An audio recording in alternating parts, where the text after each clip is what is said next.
영국과 프랑스 순방을 마친 윤석열 대통령이 연말 개각 등 국내 현안을 챙길 전망입니다. 국민의힘은 혁신위의 혁신안을 둘러싸고 여전히 어수선한 분위기이고 민주당은 일단 설화에 칼을 빼들었는데요. 관련해서 오늘 두 분 모시고 이야기 나눠보겠습니다. 송영훈 변호사, 조현삼 변호사 나오셨습니다. 안녕하세요. 예, 먼저 윤 대통령이 순방을 마치고 오늘 오전에 귀국했습니다. 이제 관심은 대통령실의 인사 개편이나 이제 개각으로 향하고 있는데요. 일단 좀 어떻게 전망하십니까? 지금 일단은 언론에 알려지기로는 한 10개 안팎의 부처가 인사 검증 중인 걸로 알려져 있죠. 이제 정치인 출신 장관들은 아무래도 총선을 앞두고 또 여의도에 복귀하셔야 될 것이 유력하고, 그래서 추경호 경제부총리, 또 원희룡 국토부 장관, 박민식 보훈부 장관, 이런 분들의 후임은 현재 인사 검증 중인 걸로 복수의 언론에서 그렇게 보도가 되고 있습니다. 또 그 밖에 중기부, 농림부, 노동부, 해수부 이런 부처들도 그 장관 후보자들을 검증 중인 걸로 알려져 있는데요.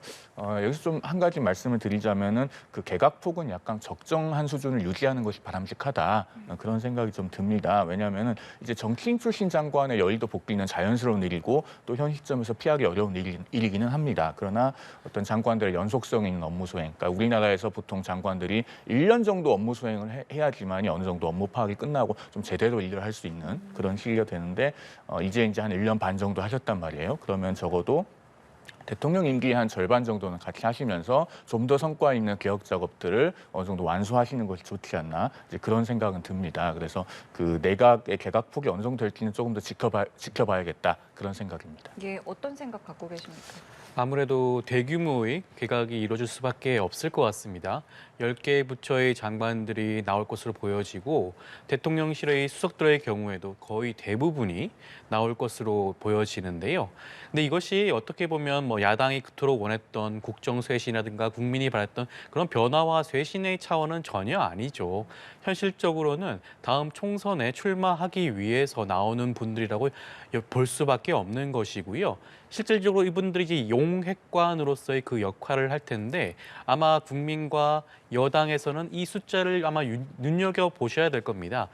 지금 차기 총선에서 필요한 의석수, 그리고 차기 총선을 위해서 비워둬야 될 자릿수가 이번에 개각에 따라서 나오는 숫자가 아마 구체적으로 보이지 않을까 싶고요. 그런데 국민의 눈높이는 전혀 맞지 않는 개각이 되지 않을까 싶습니다. 지금 전혀 거론되지 않는 장관이 한 분 있으시죠. 이상민 행안부 장관이지 않겠습니까?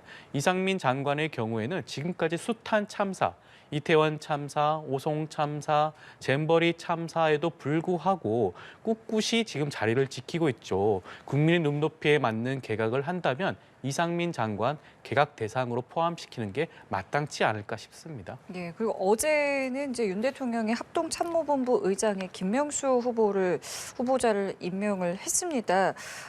이게 재송부 요청에 이제 국회가 응하지 않아서 이제 보고서 채택 없이 임명이 된 건데요. 이 부분 좀 어떻게 보셨습니까? 일단 이번에 20번째라고 할 수 있어요. 이번 정부 들어서 청문 보고서가 채택되지 않았음에도 불구하고 이렇게 임명을 강행하는 경우가 이전 정부에 있었는가 싶을 정도입니다. 20번째 드디어 또 임명을 하시게 되었는데요. 지금 합참 의장 같은 경우에는 숱한 의혹 제기가 있었습니다. 이것을 단순히 야당의 발목 잡기로만 바라보는 지금 용산의 그런 시선이 아닌가 싶긴 한데요. 지금 합참 의장 같은 경우에는 근무 시간 중 주식 논란이 있었죠. 그리고 지금 북한의 미사일 발사에 있었을 때 골프장을 방문한 사건이 또 있었죠. 그리고 자녀의 학폭 연루 의혹도 있지 않았습니까? 이러한 의혹들은 국민의 눈높이에서 봤을 때는 도저히 용납할 수 없는 수준이었음에도 불구하고 채택을 임명을 강행을 했죠. 이것은 이전에 국방부 장관에도 마찬가지였습니다. 신원식 장관의 경우에는 엄청난 막말이 있었죠. 12.12 군사 반란에 대해서 쿠데타, 정당한 쿠데타라는 등 그런 식의 말씀을 하지 않았습니까? 어쩔 수 없는 결정이었다라는 등, 그리고 전임 문재인 대통령에 대해서 또 입에 담기조차 힘든 막말을 했죠. 그런데도 강행을 했습니다. 도대체 국방부와 합참 의장이라는 그러한 중요한 자리에 대해서 어떠한 생각으로 임명을 강행하는지 도저히 국민의 눈높이에는 맞지 않다고 할 수 있죠. 조윤선 변호사님의 의견에 대해서 어떻게 생각하시는지요? 뭐 야당으로서는 그렇게 말씀하실 수 있겠습니다만 사실은 인사청문회에서 청문 보고서가 채택이 안 돼도 임명을 하는 것은 문재인 정부 때도 계속 고질적으로 반복이 되어온 일이었습니다. 지금 뭐 20번째라고 말씀하셨는데 지금 민주당은 무조건 반대로 일관하고 있지 않습니까? 사실은 어느 정도의 덕성과 품성을 갖춰도 지금처럼 민주당이 압도적인 다수당인 환경에서는 청문 보고서가 쉽사리 통과될지 저는 의문입니다. 그리고 김명수 합참의장 후보의 임명과 관련해서는 이제 군의 특수성이라는 측면을 좀 생각을 해야 되겠죠. 지금 그 임명한 시점이 어제 토요일인데요. 이게 지금 그 북한이 23일에 9.19 군사합의 전면 파기를 선언한 바로 그 직후입니다. 지금 합참의장이라고 하는 자리는 지금 이런 안보 환경에서 단 하루도 비워놓을 수 없는 자리고요. 또 군의 특수성상 이게 지금 후임자를 임명하기 위한 절차를 한참 진행을 하고 있는 상태에서 뭐 후보자를 바꾸고 기존의 합참의장이 계속 근무하고 이런 것도 군의 성격상 맞지가 않습니다. 그래서 한치의 빈틈도 없는 안보 태세 확립을 위해서는 그 합참의장 임명을 미룰 수가 없는 문제고요. 특히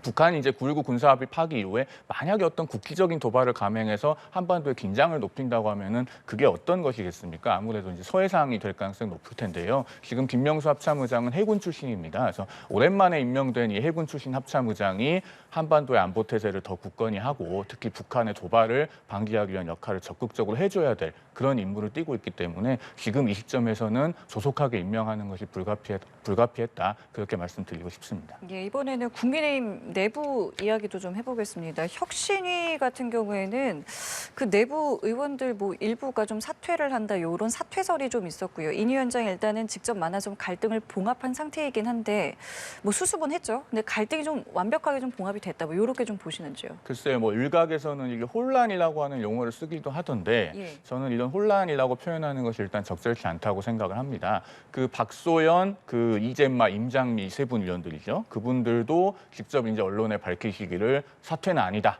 라고 말씀들을 하셨고요. 그리고 이제 개혁과 혁신이라고 하는 것은 원래 항상 그 백가쟁명의 과정을 거치면서 하는 겁니다. 오히려 지금 혁신위가 외부 위원들도 있고 내부 위원들도 있는데 그분들이 모두 다 원보이스, 그러니까 한 목소리를 내고 있다고만 하면은 그게 더 부자연스러운 거죠. 그리고 만약에 그분들이 전혀 어떠한 이견도 없이 한 목소리만 내고 있다라고 하면은 그거야말로 정말로 누가 뒤에 있을 때나 가능한 일입니다. 그래서 오히려 지금 이번에 이 벌어진 일들은 혁신위가 건강성을 보여준 것이다. 저는 그렇게 말씀을 드리고 싶고요. 덧붙여 말씀드리면 사실 민주당의 이제 김은경 혁신위를 되돌아보면은 그 민주당 김은경 혁신위에서 내부적으로 혁신의 방향과 폭을 놓고 어떤 큰 이견을 보였다. 그랬던 기억이 별로 저는 기억이 나는 게 없습니다. 그 이재명 대표의 입지를 강화하기 위한 혁신위원회였기 때문에 그런 어떤 논란이나 이견이 없었던 것으로 봐야 하지 않나 그런 생각이 들고요. 앞으로 혁신위가 이런 그 건강성을 보여준 것에서 한 걸음 더 나아가서 좋은 혁신안들이 실현될 수 있도록 그렇게 할 것이라고 생각이 됩니다. 과정으로 봐야 된다는 말씀이시거든요. 인요한 혁신위의 출범 자체가 어떻게 보면 용산의 그 대리인의 모습으로 출범한 게 아닌가라는 생각을 지울 수가 없지 않겠습니까? 인요한 혁신위가 했던 첫 번째, 두 번째 이용 안건이었죠. 모토가 희생이었습니다. 어떤 거죠? 영남 다선 의원들의 희생을 철저하게 요구하고 있음에도 불구하고 지금 전혀 김기현 당대표를 중심으로 해서 영남 의원들이 전혀 움직이지 않고 있는 모습을 보이고 있지 않겠습니까? 저는 어떻게 보면 용산이 지금 정치의 그런 생리를 잘 모르고 인요한 혁신위를 출범시킨 게 아닌가라는 생각을 지울 수가 없고 인요한 혁신위 입장에서는 용산의 그런 지령이죠. 영남 다선 의원들의 자리를 비워야 되는 막중한 임무가 있음에도 불구하고 과연 이 임무를 완수할 수 있을까? 한계에 봉착한 게 아닌가라는 생각을 지울 수가 없을 것 같습니다. 지금 김기현 당대표를 포함해서 그 누구도 움직임의 모습을 보이고 있지 않기 때문이죠. 그래서 인요한 혁신위가 과연 지금부터 더욱더 계속해서 지속할 의미가 있을까라는 생각이 들 수밖에 없을 것 같습니다. 네, 뭐 지령이라고 표현하신 건 이제 추정인 것이죠. 네, 저 그렇죠? 개인적인 의견입니다. 예. 지금 말씀하셨던 이 희생 권고안 같은 경우는 글쎄요, 이제 공식 혁신안으로 이제 혁신이 이제 추진하겠다 이런 이제 분위기를 계속 보이고 있는데 김기현 대표 같은 경우에는 어제 지역구를 찾았고요, 의정 보고회를 열었습니다. 그래서 이 모습을 지금 어떻게 좀 해석을 해야 되는지 좀 궁금한데 어떻게 좀 보고 계십니까? 지금 현재는 김기현 대표가 울산 남구의 지역구 국회의원이시지 않습니까? 그러니까는 그 의정 보고회 할 수 있죠. 그리고 통상 업무로서 해야 될 일이기도 합니다. 다만 이제 이런 의정 보고회를 했다고 해서 뭐 타 지역에 출마하지 않는다, 뭐 험지 출마하지 않는다 이렇게 단정하는 것은 조금 성급한 감이 있습니다. 그 김기현 대표 대표는 사실 이제 본인도 약간 그런 비슷한 말씀을 하셨다고 알려져 있는데 정치인으로서 이룰 걸 거의 다 이루신 분이죠. 사선 의원의 울산시장의 원내대표의 여당 대표까지 하셨습니다. 그렇다면은 이제 울산 남구에서 국회의원을 한 번 더 하는 것보다는 어떤 뭔가 더 큰 도전, 빅스텝을 하실 때가 됐고요. 그런 점에서 언젠가는 그러니까 적절한 시기에 김기현 대표도 결단을 하지 않겠나 이렇게 보고 있습니다. 그래서 그 결단의 적절한 타이밍이 중요하고 다만 이제 지금은 정기국회고 또 예산정국이지 않겠습니까? 그러니까 이런 것들이 어느 정도 마무리된 다음에 뭐 김기현 대표를 포함해서 누가 됐든지 간에 그 중진들의 험지 출마나 이런 부분들은 적절한 시기에 또 다음 장에서 결정되지 않을까 하는 예상을 해봅니다. 예, 지금 말씀 중에 속보가 들어와서 좀 말씀을 드리겠습니다. 윤 대통령이 김규현 국정원장 그리고 권춘택 1차장 그리고 김수현 2차장의 사표를 수리했다라는 내용인데요. 신임 1차장에는 홍장원 그리고 2차장에는 황원진 전 북한정보국장이 임명이 되었습니다. 관련해서 저희 들어오는 내용이 있으면 계속해서 좀 전해드리도록 하겠습니다. 지금 김기현 대표의 행보에 대한 해석을 좀 해주셨는데요. 개인적으로 좀 어떻게 보셨는지요?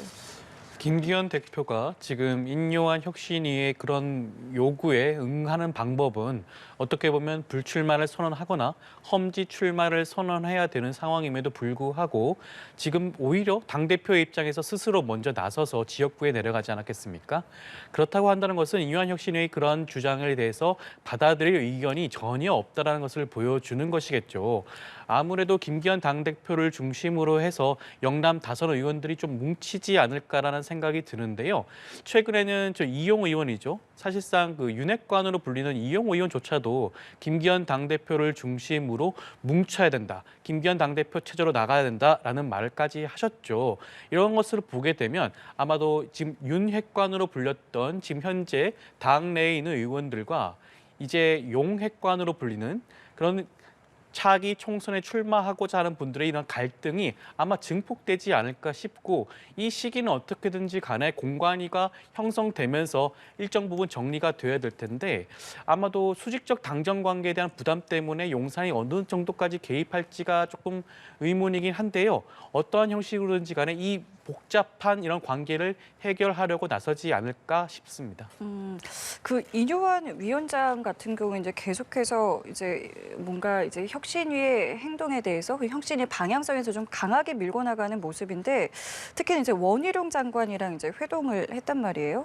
험지 출마에 대해서 굉장히 좀 고마워하는 모습들을 계속 보여왔는데 지금 이 김기현 지도부가 이 내용들을 좀 수용할 가능성에 대해서 개인적으로 좀 어떻게 보고 계세요? 저는 궁극적으로는 수용하지 않을 수 없을 것이다. 수용할 가능성이 높다고 봅니다. 왜 그런가 하면은요.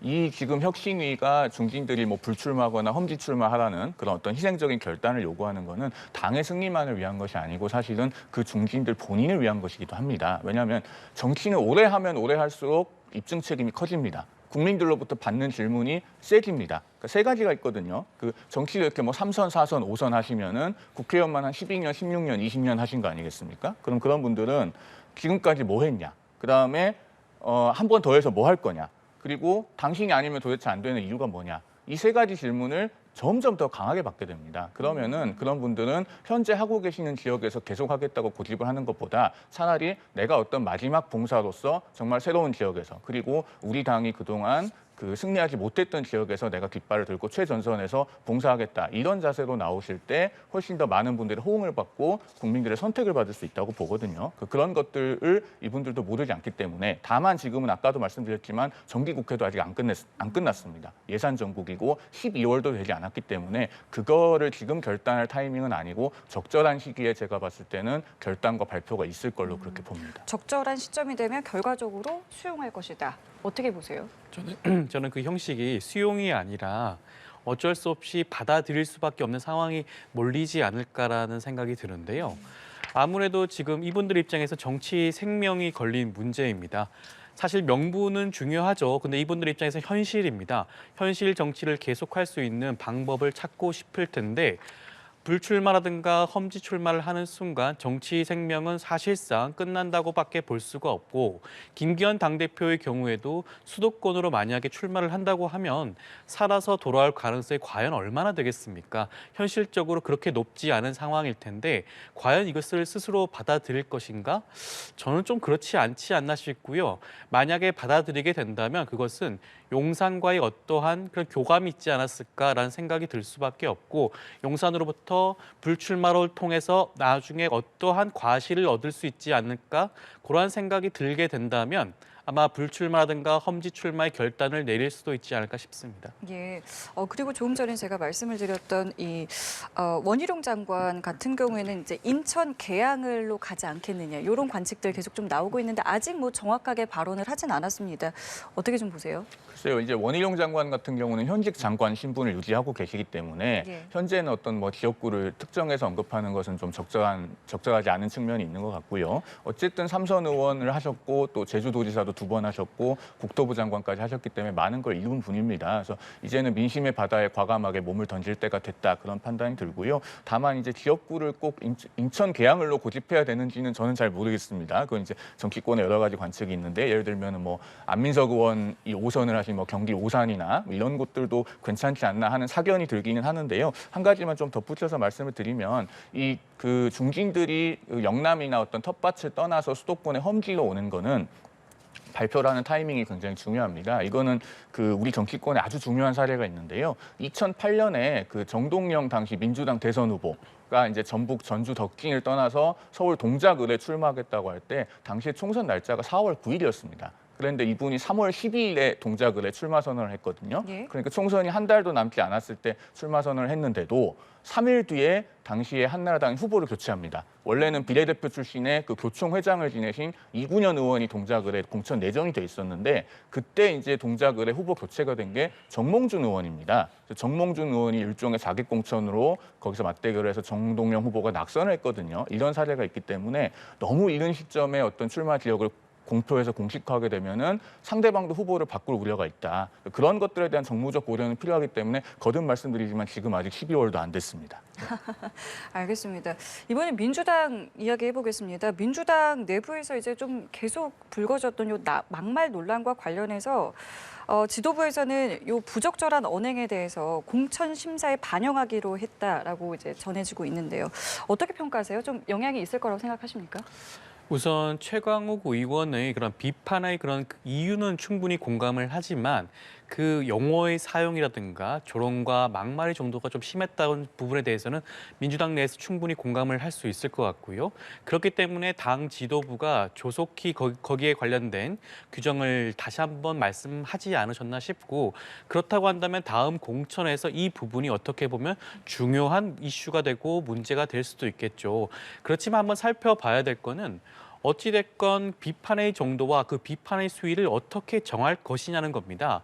앞으로 총선 출마자들, 현역 의원들과 그다음에 지역위원장들, 각종 그 신인 정치인들이 각종 정부의 현안과 국정 현안에 대해서 비판적인 시선으로 말을 할 텐데 과연 이것이 어떻게 막말로 규정 지을 수 있는지 모든 말을 어떻게 다 당에서 정할 수 있는지 그 부분을 좀 꼼꼼히 살펴봐야 되지 않나 싶습니다. 지금 정부를 향한 그런 비판의 수위는 높을 수밖에 없는 상황이죠. 국정 쇄신이 전혀 이루어지지 않고 있는 상황에서 야당 정치인이라면 당연하게도 그런 비판의 수위를 높일 수밖에 없는데 오히려 이것이 발목 잡기로 치부돼서는 전혀 안 되지 않을까 싶습니다.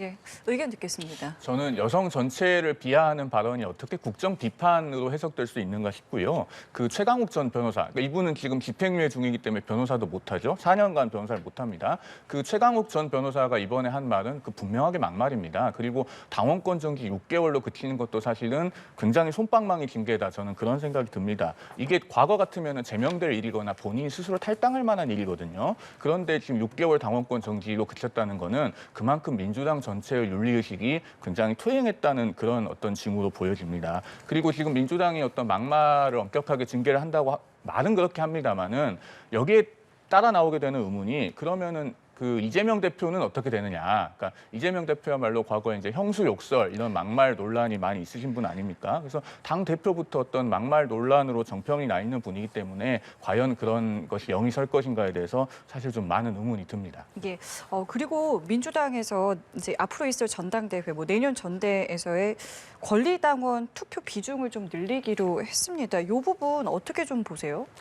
지금까지 민주당이 대의원제를 유지했던 부분은 취약 지역이라든가 취약 계층에 대해서 대의원제를 통해서 그들의 의견을 좀 반영을 한다라는 취지였었죠. 네. 그렇지만 지금 당내 전반적인 분위기는 대의원제가 과연 이렇게 유지될 필요성이 있는가, 권리당원의 목소리, 당원의 목소리가 직접적으로 반영되는 게 더욱 타당하지 않느냐는 그런 의견이 굉장히 높은 상황입니다. 지난 대선 때부터 그랬었고요. 그리고 지난 지선 때도 마찬가지였습니다. 김은경 혁신위의 경우에도 대의원제 폐지를 그 혁신안으로 당 지도부에 제안을 했을 정도였죠. 그렇다고 한다면 물론 지금 비중을 줄인 부분은 굉장히 그래도 의미 있는 부분이라고 할 수 있겠지만 더욱더 혁신적인 안을 만든다고 한다면 이런 비중을 줄일 게 아니라 대의원제 자체를 이번 기회에 폐지하는 것이 당원의 마음을 반영하는 게 아닌가 싶습니다. 다만 요거 짧게 여쭤볼게요. 강성 지지층의 입김이 좀 더 세질 거라는 우려에 대해서는 어떻게 생각하세요? 강성 지지층은 어느 정당이나 있을 수밖에 없죠. 저는 민주당원들의 상당 부분이 강성 지지층이라고 생각하지는 않습니다. 대부분이 합리적인 민주당원이라고 생각을 하고요.